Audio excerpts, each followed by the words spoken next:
So before kada ani nag-build ani nga Mundilos ma'am, asa ka dati nagtrabaho? Sa gawas.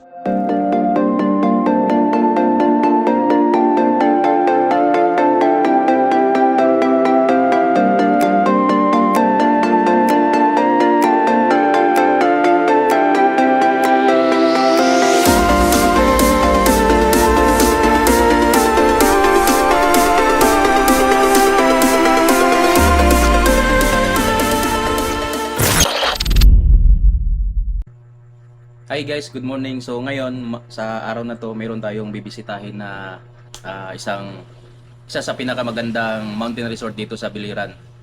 So i-reveal natin mamaya. So mag-prepare muna kami para makapunta na doon. Kaya see you mamaya sa isa sa pinakasikat na mountain resort dito sa Biliran.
Nandito na tayo ngayon sa Mundilos at pasukin natin.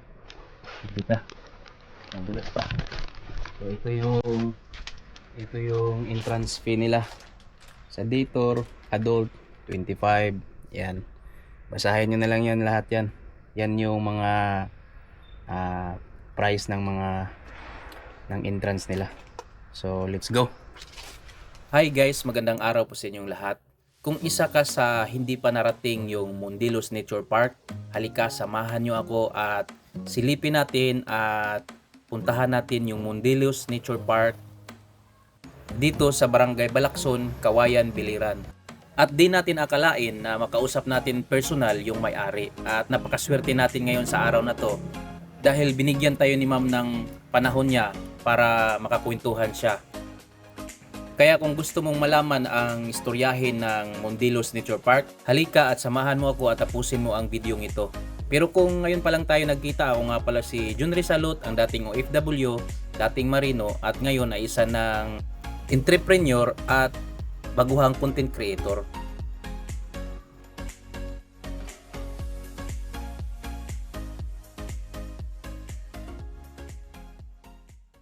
Morning guys, nakatakaroon nga rin sa Mundilos no atong makahinabi ang tag-iya mismo sa Mundilos. So, ang saya tong pangano? Lani Slagan. Lani Mondelos 11. So, unsa may history dani ma'am nga Mundilos nga nahimo man ninyo? This happened during pandemic. Kay wala man ko nakabalik og gawas. So, dire na lang ko nag-uma na lang ko dire. First nagtanong ko kamuti, balanghoy, as in umagyod. Tapos kanang while na ami dire ari ko dire magtambay-tambay kay during pandemic di man lagi ta magkadulog mga tao. So ari ra ko dire sa bukid magpahangin. Until nga naapoy mga tao nga musaka. Oo nga pwede ba ma-picture niya. At mga time di ko muduol kay pandemic lagi di lagi ta pwede basin noong taog magka-COVID na pero naagi makagawas gid. Tapos moto nga nagkuan ko as along the way nag-decide ko nga i-develop na maghimo ko og karsada. So bali akong gitunga na ako sa tunga naghimo og kanang kuan o kanang pathway para gikan sa end to end sa yuta Unya, naana may hinoy manaka nga daghan kung naanay katong naanay ka ng naanay footpath mo to nga kuan kung butangan na nako og gate kay naana ba mo sita ang mga pulis anhiu na baya ko atong ma'am di ay pwede niya na di man gid mo malikayan nga mo upload ang mga tao so mayon ko nga kanang di gyud nako sila ma-stop kung wala ko diri mo magyahapon musulod man gyud gyahapon sila so himuan ako og gate para masira nako nya bisag naanay gate nagi mo kawat og musaka sa kana ang kuan sa kural mga hulog na hinuni abrihan na nato ang gate oy hantod nga akong tatay na decide nga kana ang di ko mutuo kuno nga di ka makapahimo og payag kuno diha nga inhang masilungan kay kada ani namo mga basa gid mi og mag-uwan basa gid mi kay wala man misilungan lain ana rami sa mga bugnay magpa silong onya moto nga naghimo mi diri og native nga payag pagka liwas-liwas atong sa pandemic atong mga tao pwede na mo kanang musuroy naana to'y daghang musuroy din di na po hinon may makalingkod sa among payag kay mapuno man og tao ang among payag so maghimo ta og lingkuranan diri sa luyo sa atong payag kay para at least natay lingkuran kung kuan maulang gihapon kay kung asa ang lingkuranan ma-occupy gid sa mga tao kuda nga kanang ato nga time di pa man gihapon wa pa man gihapon to'y mga flights para gawas so moto siya nga din hinalanggid ko mo nga nagsugod ko og usa ka ng kantin kung mahimo taog kanang area nga kanang murag pinaka kitchen nato nga ato mahipusan ang tanan nato mga gamit ba nga dili ta magkakuan-kuan unya nagpahimo kog duha ka CR muna siya diha sa luyo until nga nidako napahimo na lang taog building permit magkuan na lang tay na registered na oo tapos kay daghan naman yung muanhi daghan naman mo musuroy di naman mo kana ang pugngan ang tao so moto siya nga nagkuha na lang ko nga i-develop na rin ako din lang kumugawas so before ka dani nag-build ani nga Mundilos ma'am asa ka dati nagtrabaho sa gawas okay asa nga country Ireland okay so nice kayo so dako kayo ni nato nga opportunity sa atong vlog karon nga nakahinabi nato ang tag-iya mismo sa pati pangani ma'am Lani so Ma'am Lani ang tag-iya diri so karon ato pong pangutana si ma'am kung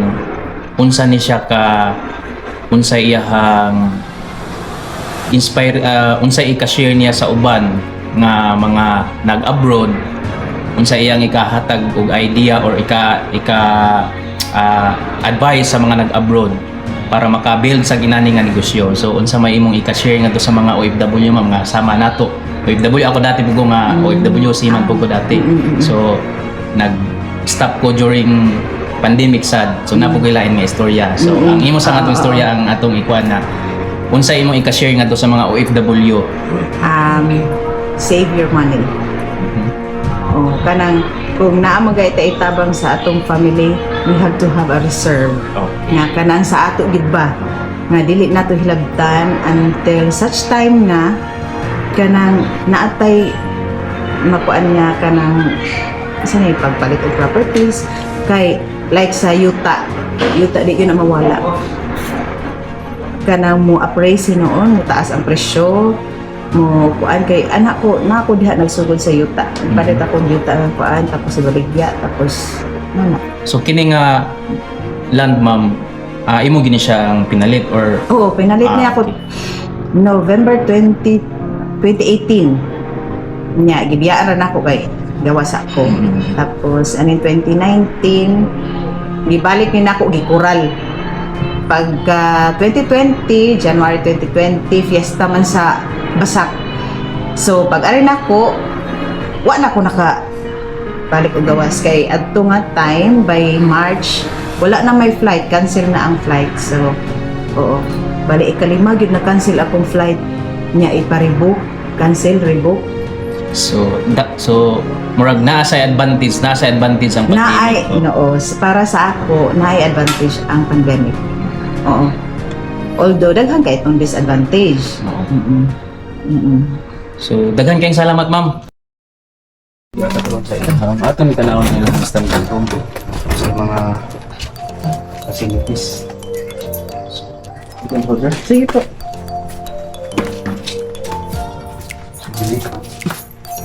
Sila ay double bed, may aircon, may TV, so na po ref nga gamay. Kanya ang ilang CR, okay kayo yung CR. Wow, kanindot ba day? Nice yung CR na shower room, may heater. Mulot kayo. Saan yung standard no? Yes. Amo ni ang inyong hangguan tag 199 1,950. Kuan po, Okay. with no breakfast na siya, sir. Okay. So ang standard room is tuha ni siya ka klase. Na with breakfast, Just without, na po without breakfast niya. Sa inyong usa ka standard room pwede siya na ay extra bed, yes po, additional og 500. yes po. Nya sa standard room nga usa pwede po additional extra bed 300. Kana siyang 500, sir, with breakfast na siya, tapos ang 300 without. Okay. So, one double bed kada standard room. Tag 2,350 o tag 1,950. Yes po. Sige. So, di ato karon sa ilang kada room. Capacity of 10 person without breakfast, hot and cold shower, aircon. So, ato nang sudlon. Okay.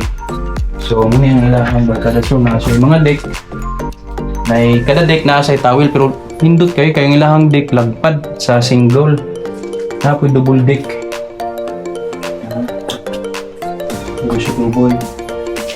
Panya.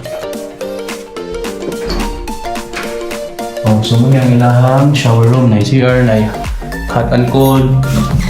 So na aircon. Yeah, ang tubig. Din ni libre do. Sir no. Kanang water din na libre. Free po. Free na tubig. So goods. Muna yung ilang barkadas from 6,000 good for 10 person. Ha? Thank you.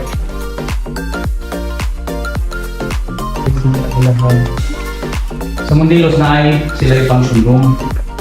So pwede nila i-cater diri o kung sa mga event parties or seminars. So kung ganahan mo mari, pwede mo magpa-reserve diri sa ilaha kung halimbawa na mga seminars or parties. Tapos ang ilang rooms is capacity of 50 packs. So i-coordinate lang ka sa ilahang manager diri sa Mundilos. So, nice kayo. Nag-pick up. Okay. Tara.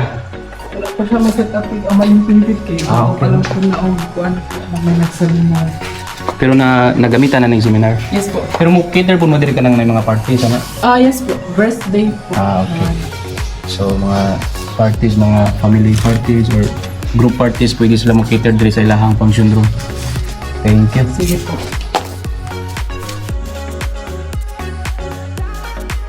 Hi guys, tapos na yung mission namin dito sa Mundilos. Kaya kung gusto niyo pumunta dito sa Mundilos, Mundilos Mountain Resort, pag galing kayo ng proper ng Nabal papuntang Almeria, Kawayan, tapos pasok kayo ng Barangay Balakson, tapos diretso na kayo dito. So, see you!